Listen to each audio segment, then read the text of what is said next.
오늘 함께 나누실 하나님의 말씀은 사사기 7장 9절부터 14절까지의 말씀입니다. 사사기 7장 9절부터 14절까지의 말씀, 제가 한 절, 성도님들이 한 절씩 교독하도록 하겠습니다. 그 밤에 여호와께서 기드온에게 이르시되 일어나 진영으로 내려가라. 내가 그것을 내 손에 넘겨 주었느니라. 만일 내가 내려가기를 두려워하거든 내 부하 부라와 함께 그 진영으로 내려가서 그 일이 하는 말을 들으라. 그 후에 내 손이 강하여져서 그 진영으로 내려가리라 하시니 기드온이 이에 그의 부하 부라와 함께 군대가 있는 진영 근처로 내려간즉 미디안과 아말렉과 동방의 모든 사람들이 골짜기에 누웠는데 메뚜기의 많은 수와 같고 그들의 낙타의 수가 많아 해변의 모래가 많음 같은지라. 기드온이 그곳에 이른즉 어떤 사람이 그의 친구에게 꿈을 말하여 이르기를 보라, 내가 한 꿈을 꾸었는데 꿈에 보리떡 한 덩어리가 미디안 진영으로 굴러 들어와 한 장막에 이르러 그것을 쳐서 무너뜨려 위쪽으로 엎으니 그 장막이 쓰러지더라. 대답하여 이르되 이는 다른 것이 아니라 이스라엘 사람 요아스의 아들 기드온의 칼이라. 하나님이 미디안과 그 모든 진영을 그의 손에 넘겨주셨느니라 하더라. 아멘. 이 시간 예배를 위해 잠시 기도하겠습니다. 사랑해 주님, 감사합니다. 오늘도 귀하고 복된 날 허락하여 주셔서 주님의 전에 예배를 사모하는 마음 가지고 나올 수 있게 하신 것 너무나도 감사드립니다. 주님, 이 시간 예배에 나온 우리들의 마음이 듣는 마음으로 주님의 말씀을 듣게 하셔서 우리가 듣는 이 말씀이 우리의 삶의 고백으로, 우리의 삶의 모습으로 드러날 수 있도록 주님 인도하여 주시고 역사하여 주시옵소서. 주님 감사합니다. 언제나 사랑이 많으신 예수님의 이름으로 기도드립니다. 아멘. 할렐루야. 오늘도 이 말씀의 자리, 은혜의 자리에 오신 우리 성도님들을 한 분 한 분 주님의 이름으로 환영하고 축복합니다. 오늘은 사사기 7장 9절부터 14절까지의 말씀을 가지고 착각해서 자각으로 라는 제목으로 함께 말씀의 은혜를 나누도록 하겠습니다. 점심 먹고 배부르고 가장 잠이 몰려오는 이 시간이죠. 그래서 우리 오신 여러분들 정말 대단하다는 생각이 듭니다. 그래서 우리 옆에 분들과 같이 인사하고 예배를 시작하도록 하겠습니다. 우리 먼저 옆에 분들에게 참 잘 오셨습니다. 우리 인사할까요? 시작. 참 잘 오셨습니다. 참 잘 오셨습니다. 너무 잘 오셨어요. 그래서 우리 한 번 더 인사하도록 하겠습니다. 이번에 인사할 때는요, 수면 중에 운행하십니다. 우리 인사할까요? 시작. 수면 중에 운행하십니다. 네. 다른 수면인 거 아시죠? 네, 좋습니다. 네, 우리 졸음이 올지라도 졸음 가운데도 그 말씀이 들어가기를 소망해 봅니다. 교회학교 교사를 오래 하신 분들은 알겠지만 매년 교사들은요, 이 연말 이맘때가 되면은 참 고민이 하나씩 생깁니다. 매년 이 교사를 할지 말지, 내년에 어떻게 할지 그런 고민도 있지만 그런 고민이 없기를 바랍니다, 개인적으로. 그런데 더 큰 고민이 있다면 매년 이맘때 성탄전야 때 우리 아이들 발표를 어떤 걸 준비시킬까, 이런 고민이 참으로 많이 있습니다. 그러니까 매년 이제 똑같은 발표를 하면 안 되니까 이제 작년에 안 했던 것 위주로, 그리고 성도님들 생각해서, 아이들 생각해서, 우리 학부모님들 생각해서 얼마나 고려를 해야 하는지 모르겠습니다.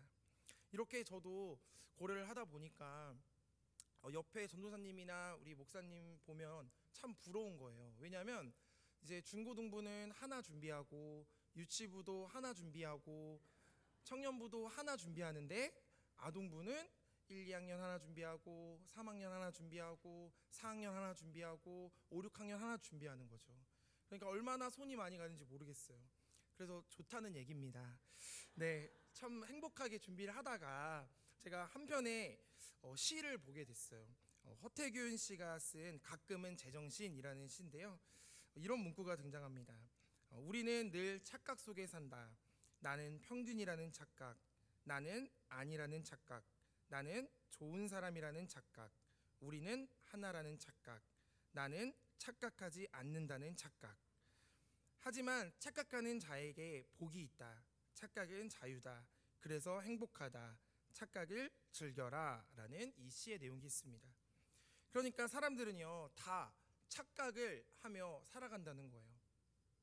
근데 제가 이 시를 읽으면서 나는 이렇게 착각하지 않는 것 같은데 이런 마음이 드는 거예요. 왜냐하면 저는 객관적으로 저를 바라보고 있는 것 같거든요.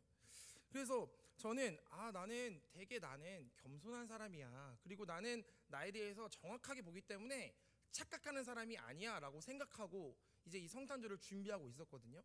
근데 이런 생각을 이제 완전히 깨뜨리는 사진을 받게 됐어요. 제가 이제 저희 여동생이 이제 저희 하남에 살고 저는 이제 당진에 있으니까 이제 성탄절 기간이 됐잖아요. 그런데 막 오빠 잘 있냐 이렇게 연락을 하다가 갑자기 집에 있는 사진을 한 장 보내는 거예요. 근데 제가 그 사진을 보고 왜 갑자기 하늘이 사진을 보냈어. 저도 그렇게 마음을 먹었단 말이죠. 근데 알고 보니 하늘이 사진이 아니라 제 사진이었던 거예요. 자, 사진 한 장 보겠습니다. 지금 보이나요? 좀 크게 확대가 되나요 혹시? 얼굴이 잘 안 보이죠, 우리 성도님들이. 제가 사진을 보는데요. 아니 제 사진인데 하늘이라고 착각을 한 거예요. 그리고 제가 오늘 그 아동부 시간에도 이 사진을 보내줬거든요. 근데 하나같이 다 하늘인 줄 알고 하늘이다. 하늘이가 언제 MC 봤어요? 막 이러는 거예요. 그래서 제가 보면서 야 진짜 보여지는 곳으로는 우리가 착각하면서 살아갈 수밖에 없겠다 생각이 들었습니다. 그러니까 사람들은요 보여지는 것을 감사합니다. 점점 커지네요. 네. 커지니까 갑자기 웃으시네요. 좋습니다. 네, 하늘이가 아니라 접니다. 그래서 제가 혹시나 해서 하늘이한테 물어보니까 자기라는 거예요. 그래서 도대체 뭐가 뭔지 저도 엄청 헷갈리는 사진이었습니다. 자, 네, 그만 보여주세요. 이제 지금이 설교 시간인지 웃기는 시간인지 착각하게 됐습니다. 네, 사람들은 그러니까요 보여지는 것으로 참 착각하며 살아간다는 거예요. 한 나라의 국방력을 측정할 때 기준이 어떤 것이 있을까요? 먼저 기본적으로 군사의 수가 얼마나 많은지가 결정이 될 것입니다. 그리고 최첨단 무기가 얼마나 갖춰져 있는지 그 국방력에 그것을 측정할 수 있습니다. 그러니까 눈에 보이는 숫자와 장비들로 이것이 어느 정도 일치한다고 볼 수 있는 것이죠. 그런데 오늘 본문을 보면 이 사사였던 기드온의 이야기가 등장하는데 하나님께서 주도하시는 전쟁의 이야기 속에서 이런 군사의 수나 무기의 수준이 결코 전쟁의 성공과 실패를 결정하지 않는다는 것을 우리는 잘 발견할 수 있습니다. 그러니까 눈에 보이는 것을 바라보면 착각할 수밖에 없다는 사실을 우리에게 보여주고 있는 것이죠. 오늘 사사기 7장 12절을 보면요, 당시에 전쟁을 하려고 모인 이제 이스라엘 백성들과 전쟁을 하려고 미디안과 아말렉과 동방의 군대가 이렇게 많이 모였는데 그 수를요 이렇게 묘사하고 있습니다. 우리 사사기 7장 12절 말씀을 우리 다시 한번 읽어보도록 하겠습니다. 사사기 7장 12절 말씀입니다. 우리 읽어보도록 할게요. 시작. 미디안과 아말렉과 동방의 모든 사람들이 골짜기에 누웠는데 메뚜기의 많은 수와 같고 그들의 낙타의 수가 많아 해변의 모래가 많음 같은지라. 아멘. 그러니까 마치 메뚜기의 많은 수와 같고 그들이 타던 낙타는 해변의 모래처럼 엄청나게 많이 있었다는 것입니다. 나중에 알게 되는 사실이지만 사사기 8장 10절을 보면요, 그들이 모였던 숫자가 13만 5천 명이라는 사실도 알게 될 수 있습니다. 그러니까 이렇게 많은 대군이 이제 이스라엘과 전쟁을 하기 위해서 모여있는 상황입니다. 그렇다면 기드온이 이끄는 이스라엘 백성들의 숫자는 어땠을까? 최초로 모은 군사의 숫자는요, 사사기 7장 3절의 말씀을 보니까 이렇게 나와 있습니다. 3만 3천 명이라는 것을 우리는 알 수 있어요. 그러니까 최초로 모인 숫자가요, 지금 13만 5천 명 대 3만 2천 명이라는 숫자라고 하는 것이죠. 자, 그런데 지금 그대로 전쟁을 해도 문제가 있을 판에 여기서부터 문제가 또 생기기 시작합니다. 기드온이 그러는 거예요. 자, 우리는 이길 수 있다. 두려워 떨지 말라. 두려워 떠는 자는 돌아가라 라고 하면서 이 자신의 이스라엘 백성들에게 조금 더 열심히 하자, 열심히 잘 싸워보자 라고 격려의 말을 건넸는데 그 말을 들었던 사람들이 진짜 무서워서 떠나기 시작합니다. 그래서 3만 2천 명이었던 사람들이 2만 2천 명이 떠나가는 거죠. 기드온도 속으로 엄청 당황했을 것 같아요. 우리 겁먹지 말고 잘해보자라는 의도였는데 많은 사람들이, 많은 군사들이 겁먹고 도망갔기 때문이죠. 자, 이제 10,000명의 군사들만 남았습니다. 13만 5천 명 대 10,000명이 남은 거예요. 자, 그런데 이것도 많이 줄었을 뿐만 아니라 충분하지 않잖아요.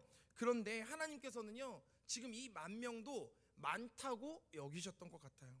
2차로 군사를 걸러내는 선별 작업을 하기 시작하셨습니다. 이제 물가로 가서 그들에게 이렇게 얘기하는 거예요. 목마른 자들은 물을 마셔라. 그들이 얼마나 목이 말랐겠어요. 전쟁의 위협 앞에서 그들이 목이 말랐겠죠. 그런데 무릎을 꿇고 개가 핥는 것처럼 먹는 자들은 다 걸러내기 시작합니다.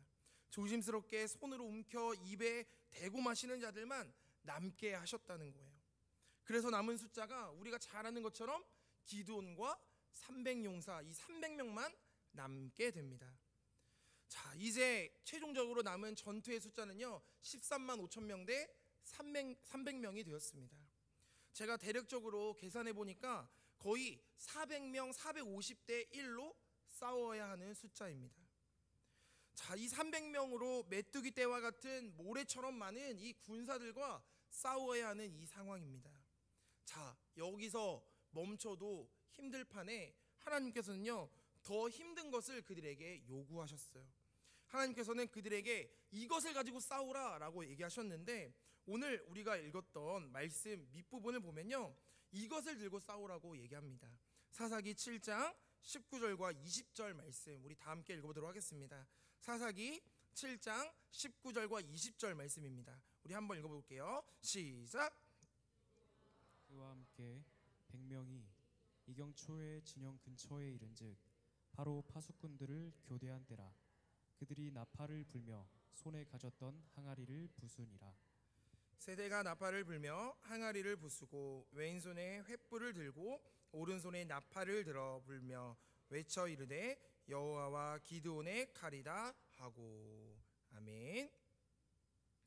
아니, 전쟁에 나가는데 지금 상대에 비해서 한없이 부족한 숫자이지 않습니까?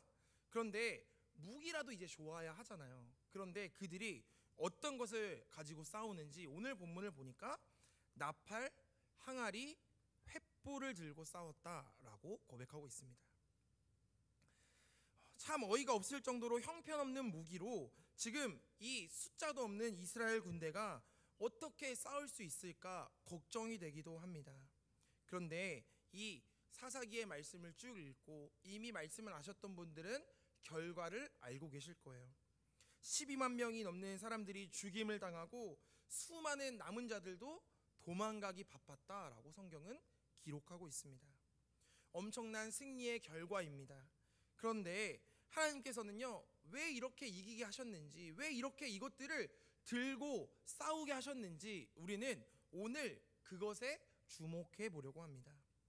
하나님께서는요 전쟁을 치르기 전에 이제 그들에게 이 전쟁을 치르게 하는 이유, 너희들이 이렇게 싸워야 하는 이유에 대해서 이렇게 고백하고 있습니다. 사사기 7장 2절을 보니까요 이렇게 고백해요.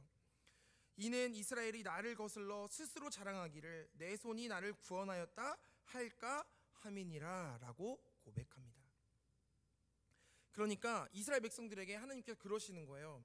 만약에 너희가 싸울 때 군대의 수가 너무 많으면 혹은 무기가 엄청나게 좋거나 수준이 높으면 이 전쟁에서 승리하고 나서 너희들이 이기고 나서 우리가 이겼다, 우리가 너무 많아서 이겼어, 우리가 군대 무기가 너무 좋아서 이겼어 라고 착각할까봐 그렇게 하셨다는 거예요.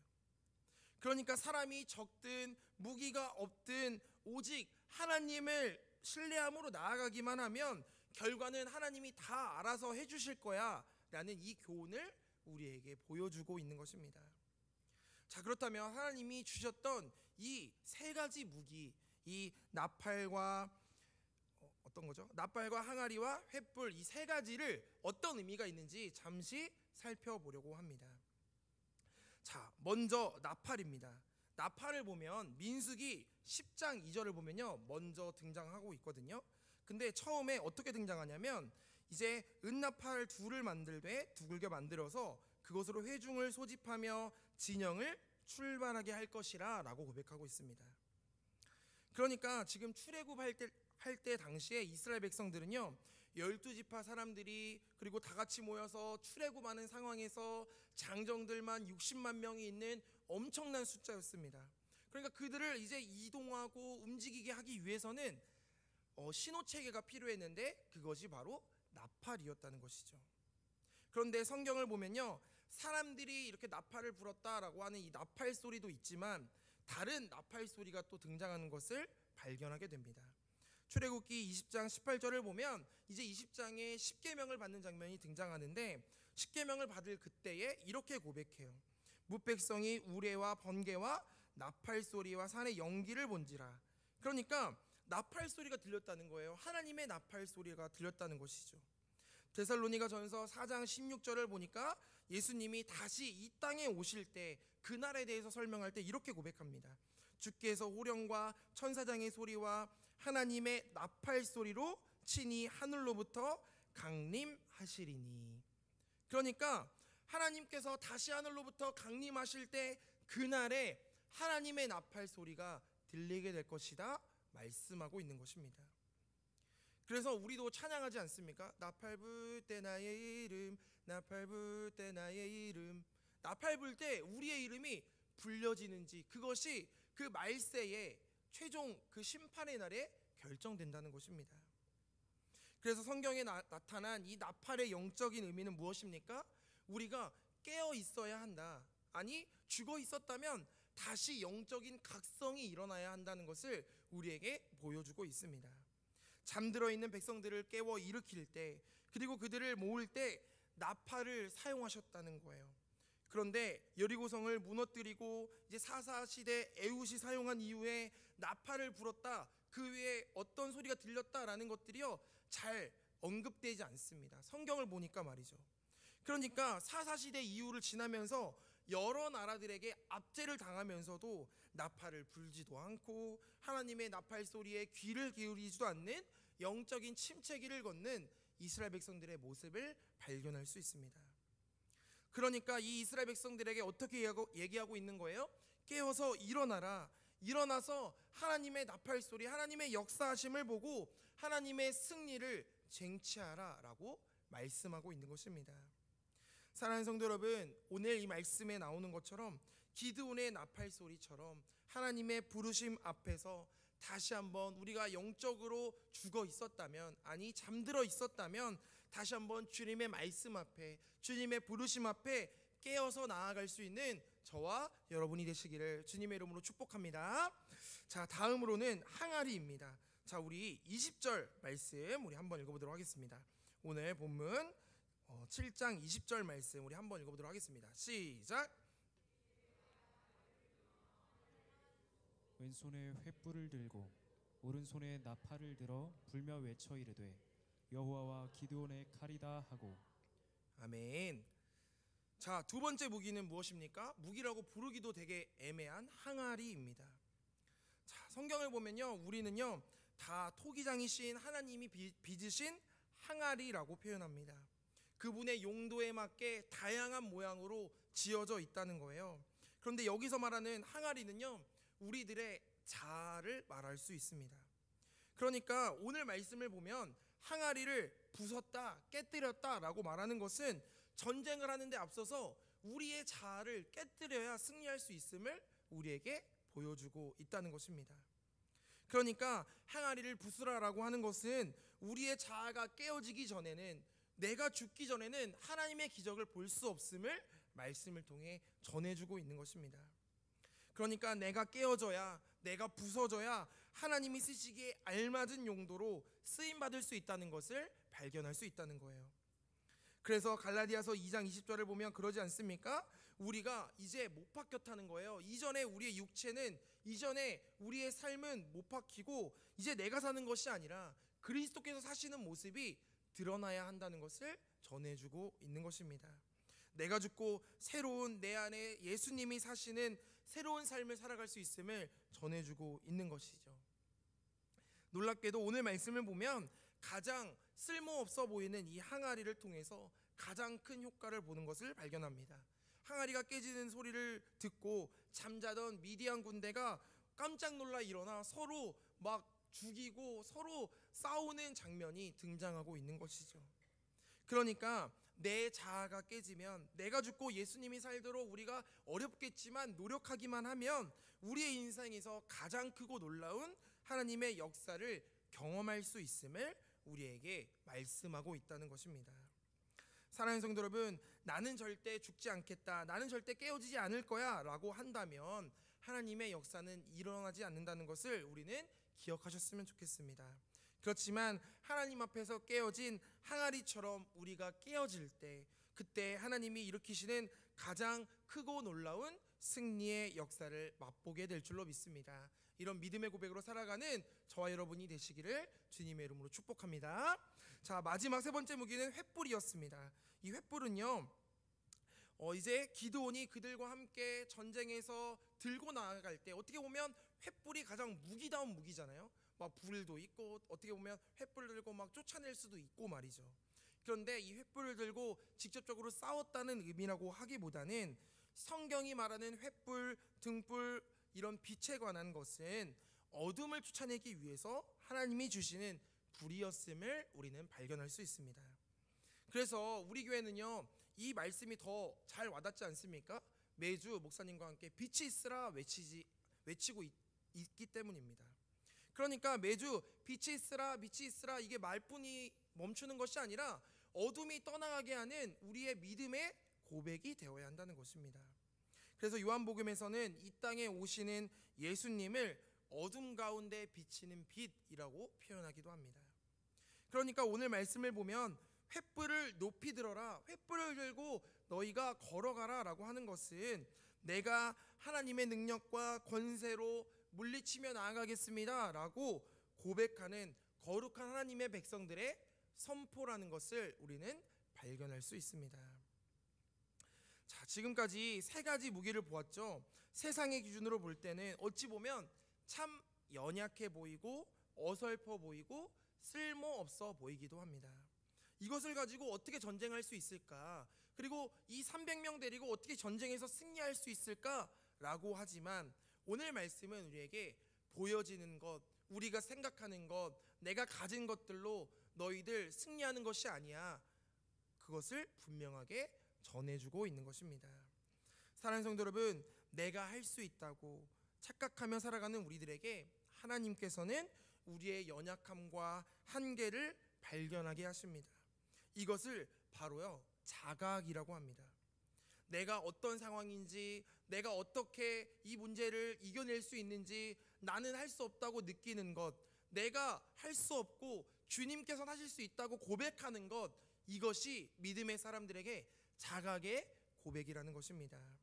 현실을 판단하여 자기의 입장이나 능력 따위를 스스로 깨닫는 것을 자각이라고 한다는 거예요. 그러니까 믿음의 사람들은 어떻게 살아가야 합니까? 내가 이겨낼 수 있어, 내가 그동안 이렇게 잘 이겨냈잖아, 나는 감당할 수 있어 라고 착각하는 것, 그것을 내려놓고 온전히 주님 앞에 자각하는 모습으로, 주님, 나는 할 수 없지만 주님께서 하실 수 있습니다 라는 이 믿음의 고백으로 살아갈 수 있는 저와 여러분이 되시기를 주님의 이름으로 축복합니다. 그래서 오늘 말씀을 잘 기억하셔서 보이는 것들을 바라보며 착각하며 살아갈 수밖에 없는 우리들이 영적으로 죽어있는 우리의 영혼을 다시 깨우는 나팔을 들고, 그리고 우리의 자아를 깨뜨리고 하나님의 도구가 되므로 가장 큰 역사를 일으키는 항아리를 가지고 예수 그리스도라는 빛을 들고 어두운 세상을 밝히 비추어 나가겠다는 거룩한 선포의 횃불을 들고 살아가셨으면 좋겠습니다. 그래서 오늘 하루, 그리고 이번 한 주 동안 이 말씀을 들고 주님이 주시는 승리의 길을 믿음으로 담대히 걸어갈 수 있는 저와 여러분의 삶이 되시기를 주님의 이름으로 축복합니다. 기도하겠습니다.